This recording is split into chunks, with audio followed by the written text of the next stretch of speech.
ये क्या, तो उसी के भरोसे छोड़ दो भाई। तू जाना, तेरा काम जाना, मेरे को कुछ नहीं पता।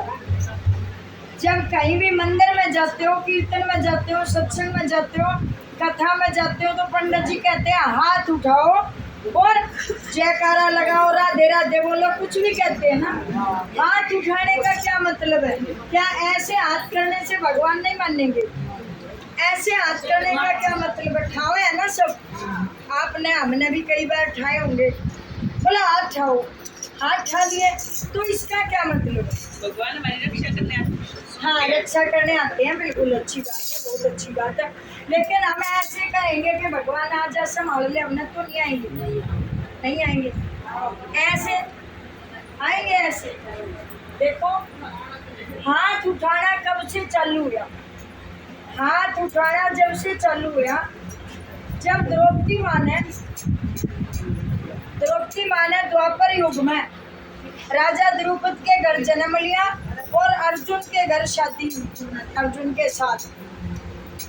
और जब कौरवों ने उन्हें जुए में जीत लिया, तो द्रौपदी माँ को भी जीत लिया, द्रौपदी माँ को भी जीत लिया। तो द्रौपदी माँ की जब चीर हरण हुआ, तो साड़ी को ऐसे पकड़े खड़ी थी, बोली दादा बचा ले, ताऊ बचा ले, गुरुजी बचा ले। 5 पतियों की नारी थी, बोली बचा लो पतिदेव। भाई भतीजे वहाँ पर सब थे, देवर जेठ अड़ोसी पड़ोसी यारे प्यारे रिश्तेदार सब थे, बोले मुझे बचा लो। किसी ने बचाया?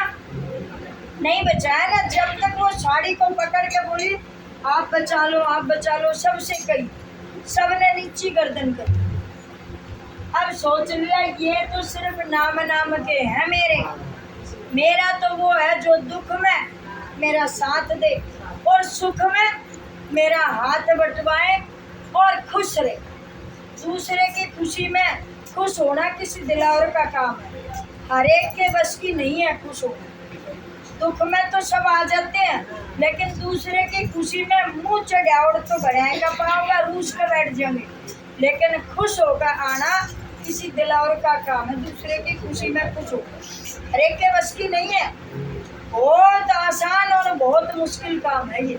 आसान उसके लिए है जो अपना समझेगा, मुश्किल उसके लिए है जो अपना बनाने में कई साल क्या जिंदगी चली जाती है, पर अपना नहीं बना सकते। यहाँ से तो बोला हाँ हाँ, अरे बोली बता छोड़ा हो गया, पहले है ना था ही नहीं कहता, फिर भी हो गया।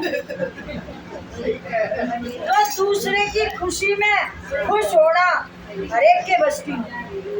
जब द्रौपदी ने साड़ी छोड़ दी, बोले ये तो मेरे नाम नाम के हैं, मेरे तो 5 पति भी कोने में भी नीचे ननाड़ कर रहे हैं, तो हाथ ऊपर कर लिए, साड़ी छोड़ दी। पर अब सच्चे मन से जब हाथ ऊपर हो जाते हैं तो शरीर ढीला हो जाता है। या करके देख लो, पूरे हाथ खड़े करोगे तो छाती को ढीली छोड़ना ही पड़ेगा, अकड़न रह ही नहीं सकती। जब यहाँ हाथ रखोगे तो छाती अकड़ जाएगी, तो घमंड भरा है अभी तो मैं है आदमी।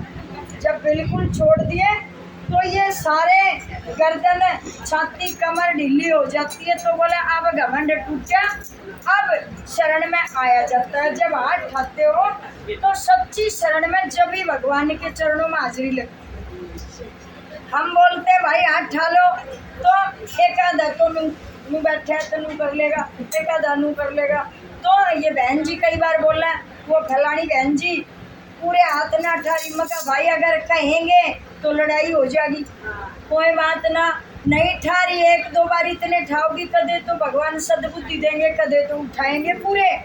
तो पूरे हाथ उठाने का मतलब है अपने आप को भगवान के समर्पण कर दे, भगवान के अर्पण कर देना, चरणों में हाजिरी लगना। तो हाथ उठाने से और फिर कुछ बोलोगे, हाथ उठा के कुछ भी बोलोगे, वो सच्ची भावना होती है और वो भगत की जरूर स्वीकार होती है, वो जरूर स्वीकार होती है। अब आप देखो इतनी गर्मी में आए होगी, आप इतनी गर्मी में कीर्तन में आए हो, जिसने पानी चाहिए वो ऐसे ही ले लेना, क्योंकि पानी तो बोलेगा नहीं, हम आप बोलेंगे छोड़ोगा। इतनी गर्मी में आप आए हो घर छोड़ के, एसी छोड़ के, और यहाँ आकर भी जैसे आए वैसे ही गए, तो क्या फायदा। चाहे एक बात ले जाओ अच्छी, हमें 50 भजन गाने का कोई शौक नहीं है कि हम तो 50 की गिनती करेंगे, चाहे एक सुनो पर ऐसा सुनो हृदय में उतर जाए। तो जिसकी समझ में ये हाथ उठाने की बात आ गई, वो अपने आप को भगवान के अर्पण कर दे हाथ उठा कर। हम एक बार बोलेंगे, फिर आप बोलना, मेरी गाड़ी है तेरे हवाले, तू जाने